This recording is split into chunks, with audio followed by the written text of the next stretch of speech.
On April 16, 2014, the Sewol ferry set out on what was supposed to be a routine voyage from the port of Incheon to the popular holiday island of Jeju. On board were 476 passengers, including 325 students and teachers from Danwon High School, who were heading on a long-awaited school trip. Shortly after 8:48 a.m., disaster struck. The ferry made a sudden, sharp turn while carrying overloaded cargo and improperly secured vehicles.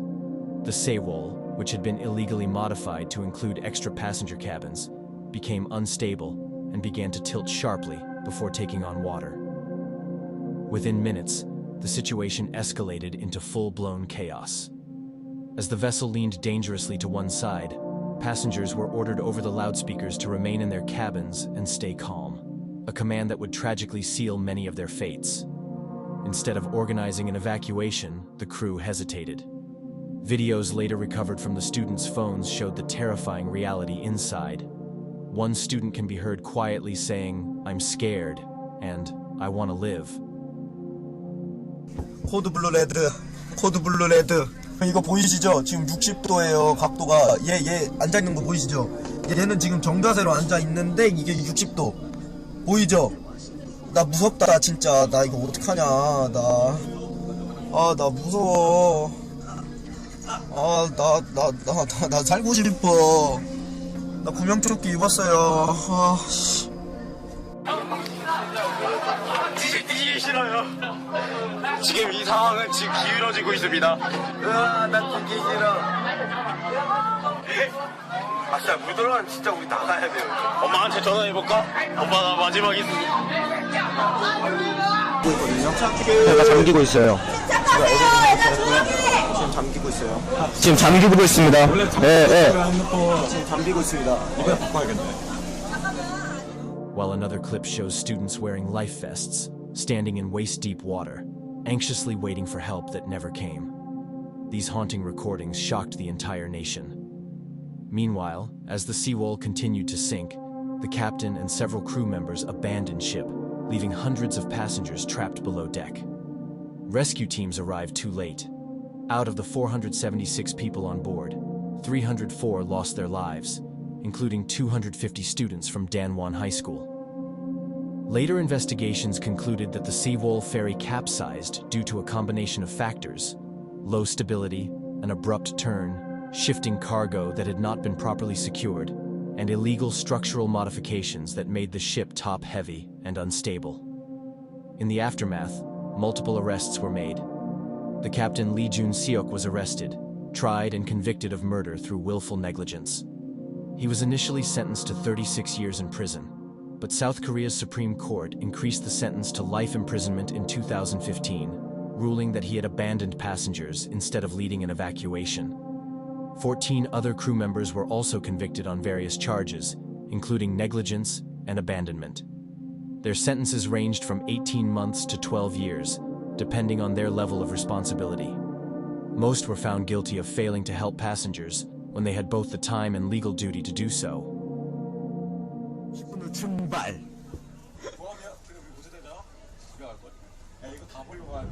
옮기는 30분 출발. 지금 우리 캐리어들은 침몰 위기? 진짜 계속 기울어져. 커튼 봐. 이거 원래 이 기울이 아니었어. 상황 보이죠? 지금 물이 찼어요. 배가 잠기고 있거든요. 배가 잠기고 있어요. 지금 잠기고 있어요. 지금 잠기고 있습니다. 네. 지금 잠기고 있습니다. 이거 바꿔야겠네. 엄마 사랑해요. 아빠 사랑해요. 둘 다 사랑해요. 우리 김영현 씨 아들이 고맙니다.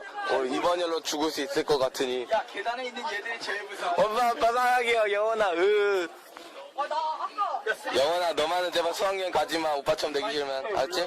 제발 살려줘. 마지막이야. 나 지금 기울어진 거 보이지? 보이겠어.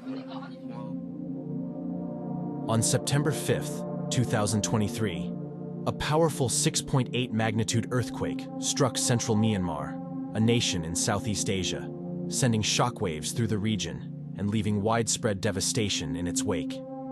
The quake hit in the early hours of the morning, when most people were still asleep, giving residents little time to react.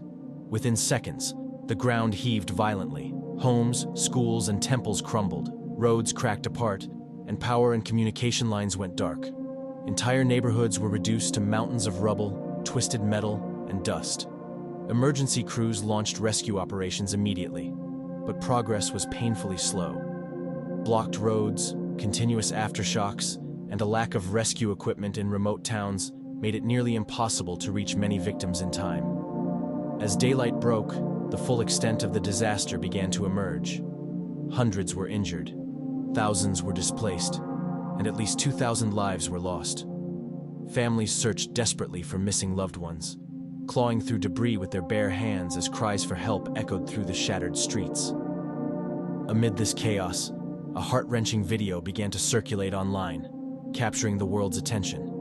It showed two young girls, aged 13 and 16, and their grandmother trapped beneath the collapsed remains of their sixth-floor apartment. Their faces were covered in gray dust, their voices shaking as they pleaded for help in the dark, cramped space where they were pinned.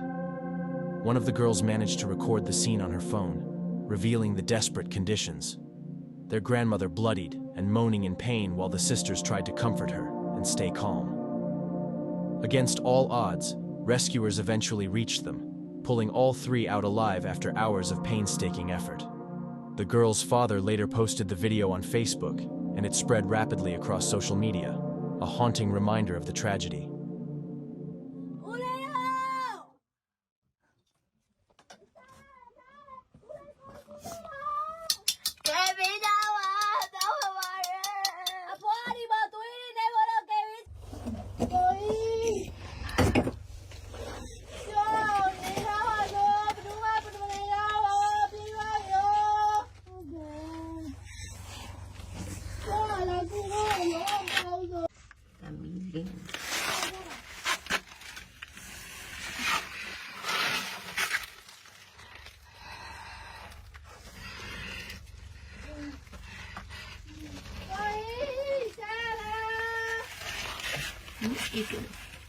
Xịt tủ luôn mày.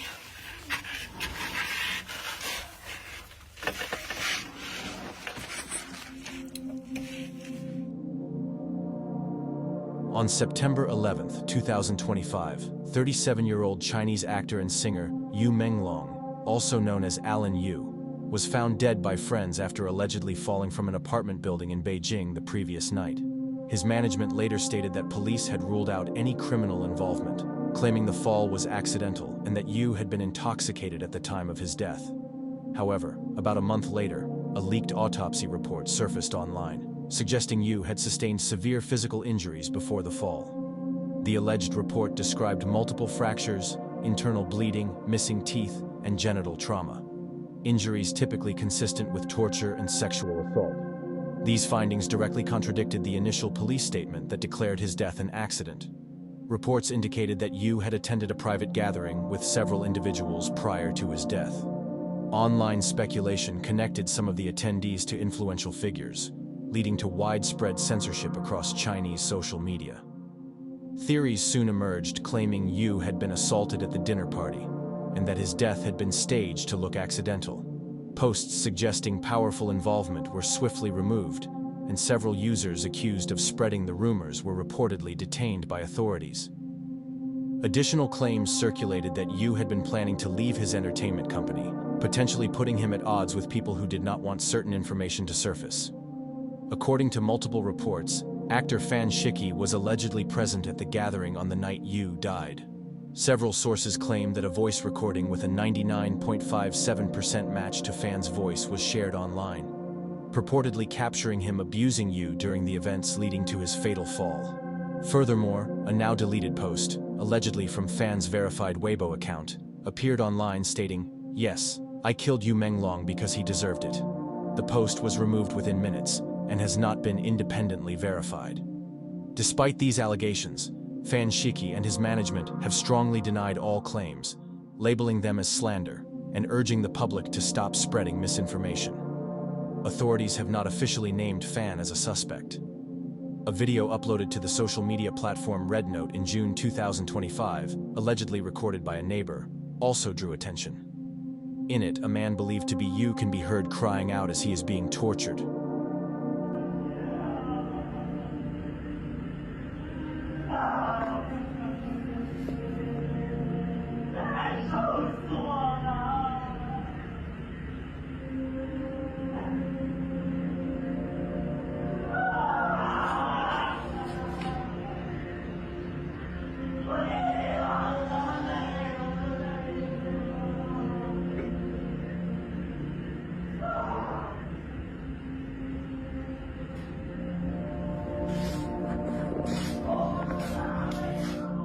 While the footage predates his death and cannot be directly linked to the incident, many believe it could explain the injuries described in the leaked autopsy report.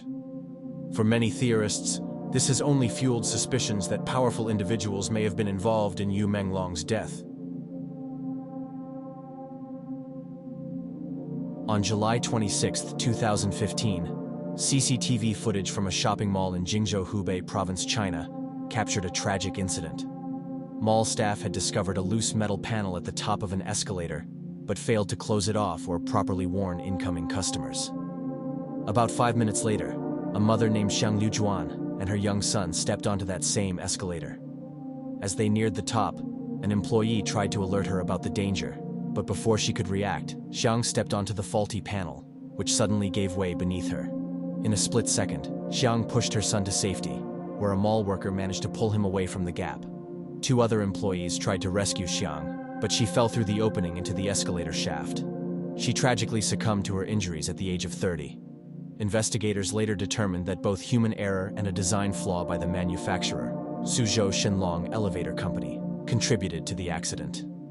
According to the Wuhan Evening News, maintenance workers had performed repairs a few hours before the incident, but forgot to secure the access cover with screws. Following the tragedy, several mall employees were detained for questioning, and official investigations were launched into the mall's safety procedures, as well as Suzhou Shenlong Elevator Company. The manufacturer soon faced nationwide scrutiny, leading to inspections of thousands of similar escalators across China. On October 30, 2022, a tragic incident occurred in Morbi, Gujarat, India, when the 143-year-old Julto Pool suspension bridge collapsed into the Mukchu River. The bridge, originally built during British rule in the 1880s, it was considered an engineering marvel of its time, and later became a popular pedestrian attraction in the region. The bridge had been reopened just 5 days earlier after extensive repairs. At the time of the collapse, over 500 people were on the bridge, far exceeding its official capacity of 125.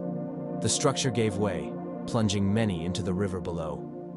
The incident resulted in at least 141 confirmed deaths, with more than 180 individuals rescued, many of whom were women, children, and the elderly. The youngest fatality was an 18-month-old baby. Afterwards, survivors described the bridge swaying violently before the walkway split and the cables snapped. Police arrested 9 people, including Arriva Group managers and maintenance staff, and charged them with culpable homicide and related offenses. A special investigative team was formed to determine regulatory failures. Fortunately for the families of those affected by the incident, the Gujarat government announced financial compensation for victims' families. Survivors recounted harrowing experiences. One man, who survived by clinging to the bridge's remaining cables, told reporters from his hospital bed that he had jumped into the river when the bridge began cracking, witnessing his friend being crushed by the falling metal walkway. The emotional weight of the incident was intensified when a video captured the bridge collapsing, showing both the moment of failure and the aftermath that followed.